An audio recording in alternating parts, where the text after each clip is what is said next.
बाळा, कधी येतोस अक्कलकोटला? काय झालं?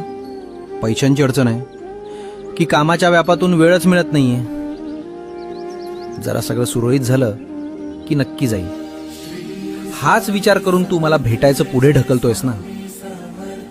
पण वेड्या, सगळं सुरळीत झाल्यावर नाही तर जेव्हा सगळं विस्कटलेलं असतं तेव्हाच तर माझ्याकडे यायचं असतं. तू आधी स्वतःच तुझे प्रॉब्लेम सोडवण्याचा प्रयत्न करतोयस आणि त्यात पार थकून गेलायस. कधीतरी आतून खूप वाटतं ना की सगळं सोडून द्यावं आणि पळत अक्कलकोटला यावं, तिथल्या गाभाऱ्यात डोकं ठेवावं आणि लहान मुलासारखं ढसा ढसा रडावं. माझ्या दरबारात पाय ठेवल्या क्षणी तुझी सगळी संकट भस्म करून टाकेन.